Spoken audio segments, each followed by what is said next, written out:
We're back and we're at it. We're back and we're at it. Part 2.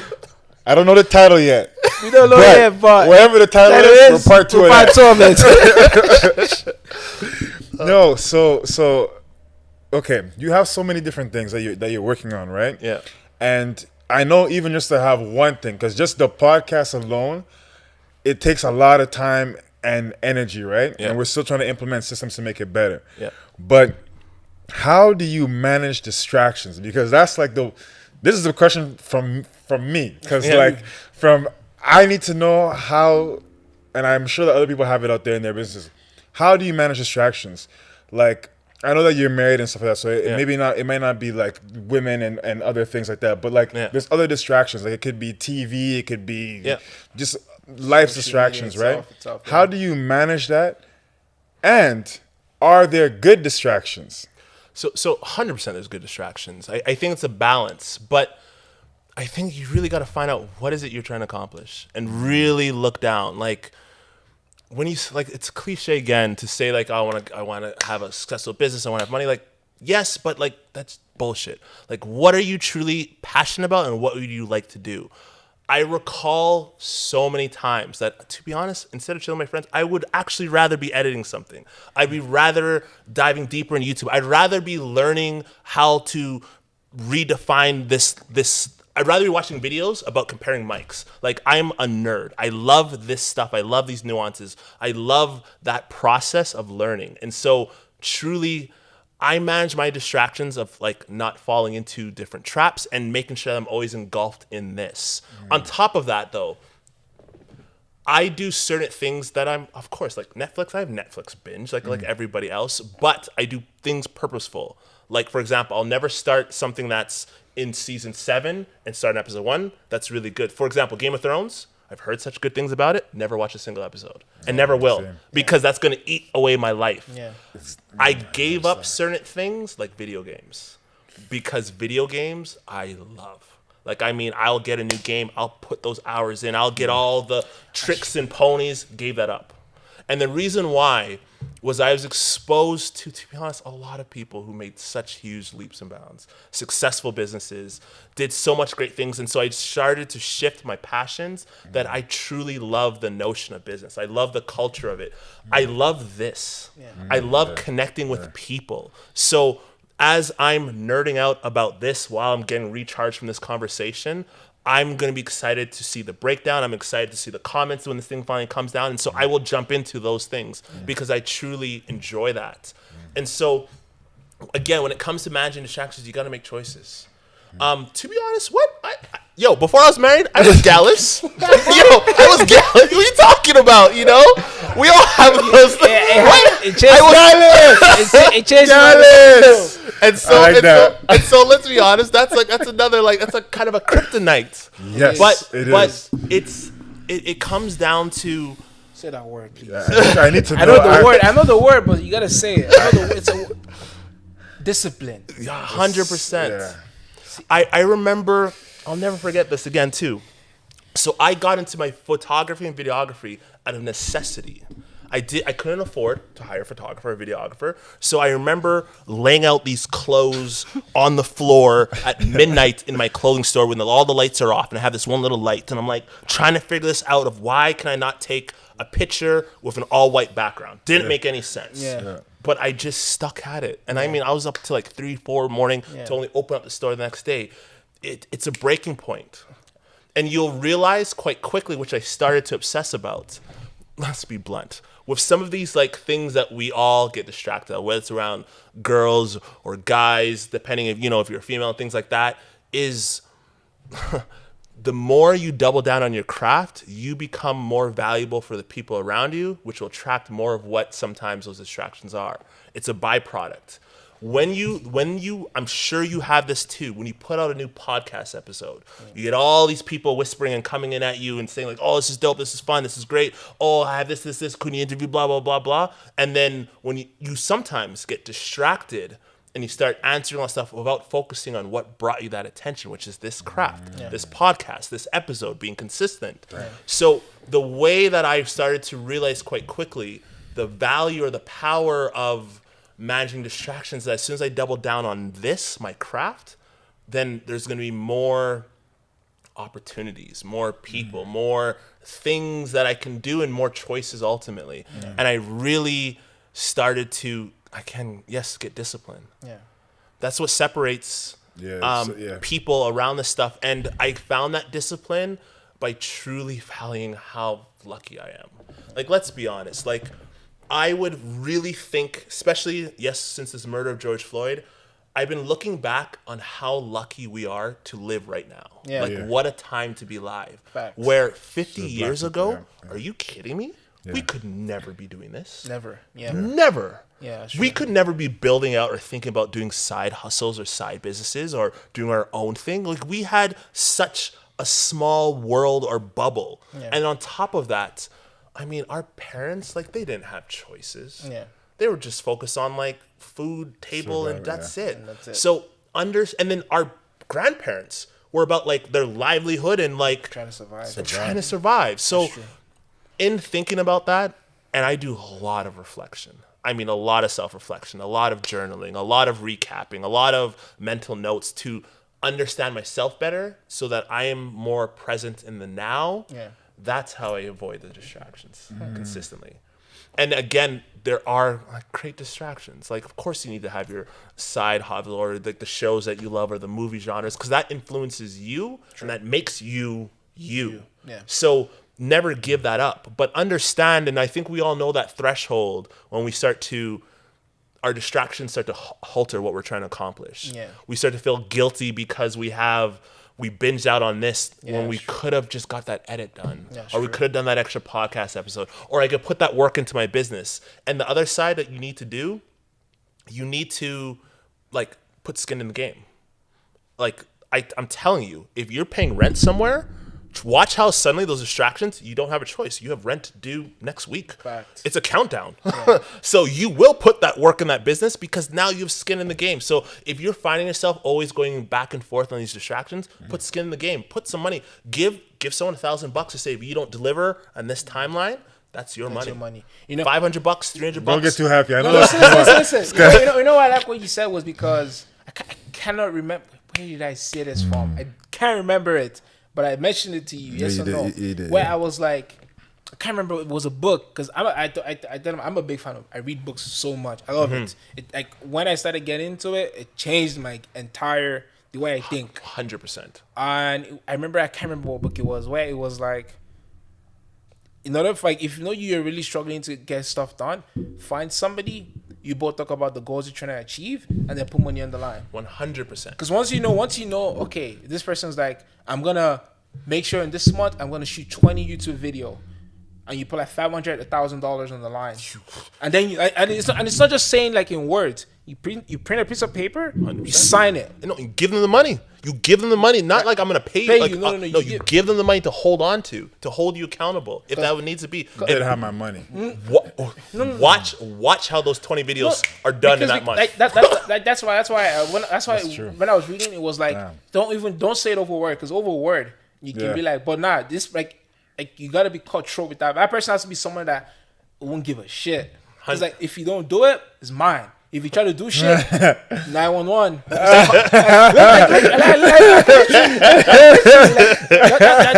That's why. Because if you say it in word, like over the phone, if you call the cops, it's nothing to do. But if you know that it's on paper, I can legit like actually, and it's not like it's just gonna be on online now. We'll print it, get some lawyers to look at it, like stamp it. No, because like it's be like a template. Let's say, for example, get the lawyers to look at it, and then you're good to go.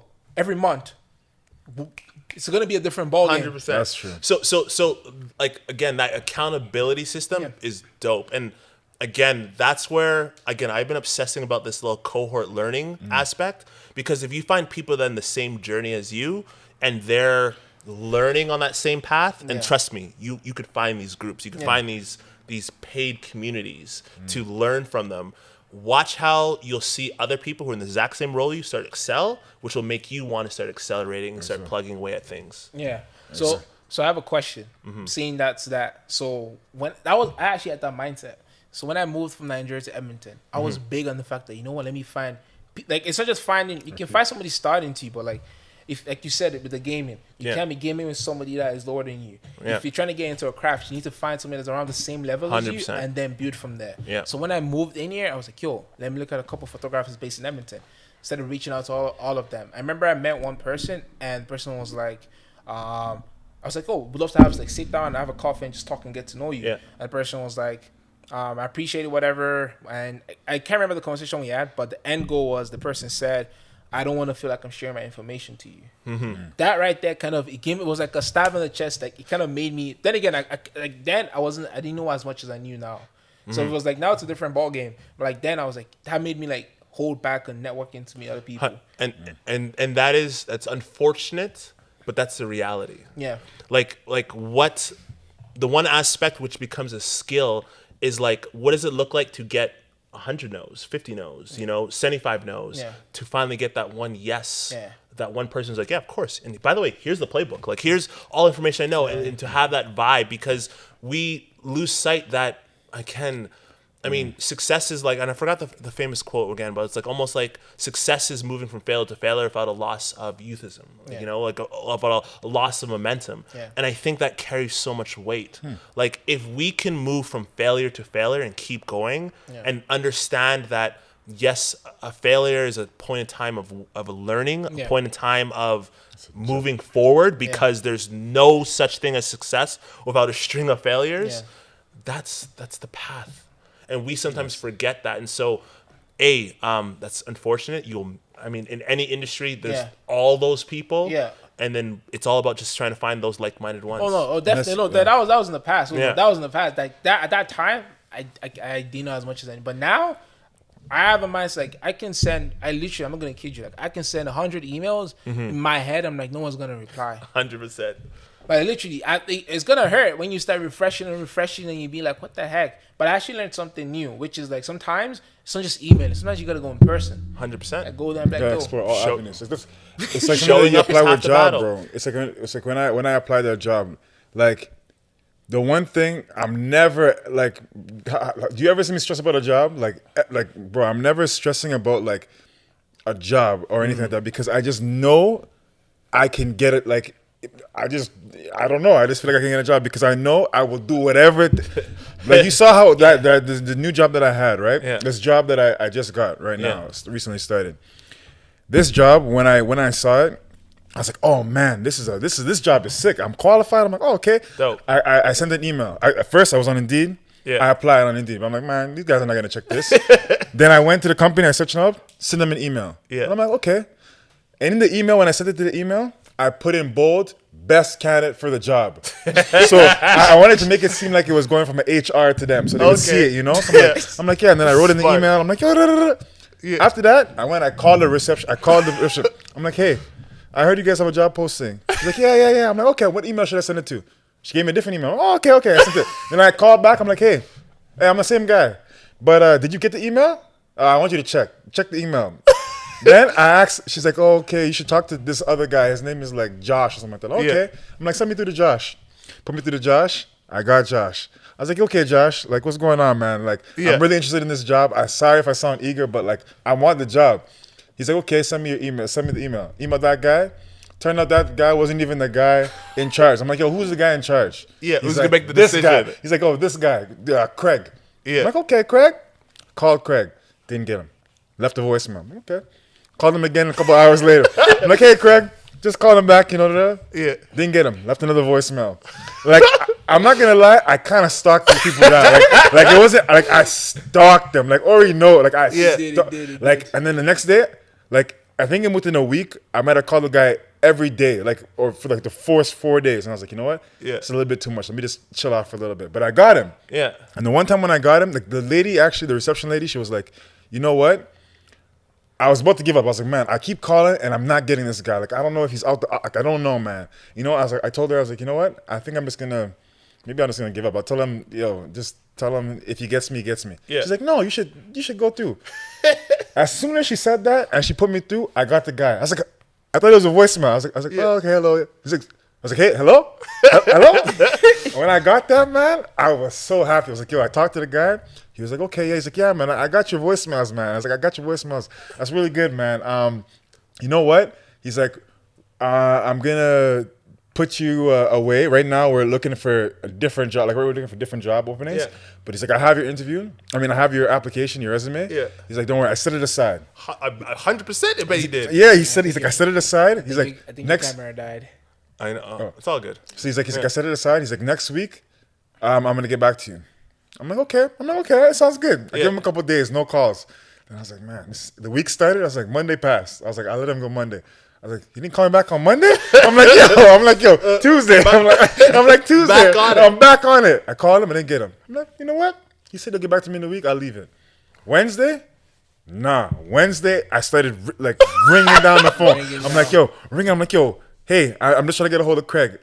Leave a voicemail. Hey, man, I'm sorry. I had another job. Yeah. I was leaving my job, go at lunch to make the call, and then run back to work. Yeah. I kept calling. Then I finally got a hold of him, right? Yeah. And he's like, hey, man, so sorry. We were just doing interviews for the other job, but we're going to do interviews for you next week. I'm going to call you next week, everything. Yeah. I'm like, okay. You know, if I told him, I was like, you know, if you don't call, I'll call you. I'll call you. So I was like, no worries. I was like, don't worry, no worries. Yeah. And then he gave me his cell number, right? Yeah. I was like, okay. I was like, He doesn't know. Then the week went on. I was at work, and then my phone rang, and I saw it was him, right? And I was like, oh. I answered. I was like, hey, I'm at work. I'm not even supposed to have my phone. I'm at work. I pick up the call. He's like, hey, man, are you free to come for an interview? I'm like, yeah, I had work the day when I was supposed to go for the interview. I agreed nothing, and I went. And when I went to the interview, I prepared for that interview like it was an exam. I've never prepared for it. Usually you just go and I wing an interview. Yeah. But I studied the history of the company. Mm-hmm. And when I came into the interview, I was so confident. Like, I had the mask and everything. I was asking him. I answered all the questions. All the questions. And I was asking him questions. I was like, yo, your company started back in 19... So what about this? Yeah. He was like, okay. And then he told me, he's like, to this job, there's over 600 people applicants. Yeah. Right? And they only interview, there's a very, very, very small turnover in that job, right? Mm-hmm. They said they only interview maybe 3 people. Yeah. They only interviewed one guy before me who also got the job. Yeah. But he was like, you know what? I'm going to be straightforward with you. I don't want to say that I'm going to give you the job. You're the person that we want. Yeah. You're the type of person that we want at this building. But I don't want to say that there's work now because it's a little inconsistent with how the steel market is going. Yeah. So I'm just going to let you know up front, but we will call you. Yeah. I'm like, okay. I was working at the other job. I asked Ori every day. I'm like, man, these people didn't call me, man. They didn't call me, man. They didn't call me. I was just waiting. I'm at the job. I'm just waiting. Yeah. And then when they got this is weeks now? Weeks. Yeah. I think I waited a month. Yeah. Close to you. And I was just and you know what happened? Multiple other jobs were offering me. Okay. But I just kept saying, no, I know I'm gonna get that job. I'm like, no, I'm gonna get that job. And then they called me and I got the job. Yo, but I was big. I literally hounded that opportunity out of. If I didn't do that, I'm very positive I wouldn't have got the job. But you see something you just said? That same mindset. I know. Literally, it's the same mindset, running, carry that same mindset and put it towards your grind. Yeah, you're right. And put in the work, because I know a lot of people have great mindsets, but they don't put the work in. Yeah. And you put in work. You put in work. There's no denying that. There's work. There's having a good mindset, and there's work, and that was. Yeah, I was. Yo, that's dope though. I wanted it, but I got it. You got it because you put in the work, and the work. Even for driving, even some other stuff, it's work ethic too. The work ethic is key. It's not just as you define discipline. Knowing you have. How do you say it again? The ability, self-discipline is the ability to do what you're supposed to. No, do what you're supposed to do, even when you don't feel like doing it. Yeah. Mm-hmm. I mean, 100 because that's such a great definition, because they say, that's the difference between an amateur and professional. Professionals will show up every single day to do what they need to do, while amateurs do it when they feel like it. Mm-hmm. And it's a different dynamic, because if you think about it, some of these creators that we all love and aspire to, how do they do it so consistently? And the reason why is because they don't wait for inspiration. They're just always putting in the work. Yeah, all you just do is, as Think Media said, all you just got to do is hit record. That's it. Start from there, which makes sense. See, because I look at it like this, right? Look at how like I was nervous about this podcast right now, right? I was nervous and I was in. Yes, Ori, okay, you were right. and I was like, oh man. And he kept telling me, like, yo, just relax. This is the longest episode that we've done. Yeah, and it doesn't even feel like it's not even like it's not even gonna end because there's no like I'm not tired. I'm not nothing. You know. Yeah. I'm not thinking about anything. I'm like fully in this moment. I'm fully enjoying it. So it's just an example right there. I gave him a line where I was like, "How do you know you're not getting prepared is not a good thing? Because if you get prepared, you already have like in your head, you have a stuff you want to follow. Yeah. But unlike when you're not prepared and you just comment and you know that you know what, like there's a reason why you're not. Like there was a reason. My guy was stuck in his head. And even with like this podcast, I think we've said the story like once or twice before, like how it actually even started. And then what happened? I just got a new camera. It was a new lens. So I had the camera already. I got a wide angle. So I think I got a 35 mil. Yeah. And I was like, yo, because we were already talking about it, but like I was like, yo, I got the camera now. I got a lens, bro. We took our whip. I was like, yo, bro, let's go London McQuay. How we dressed? I think we have that video. I have to look for it. I made sure I took that video. Looking bumming.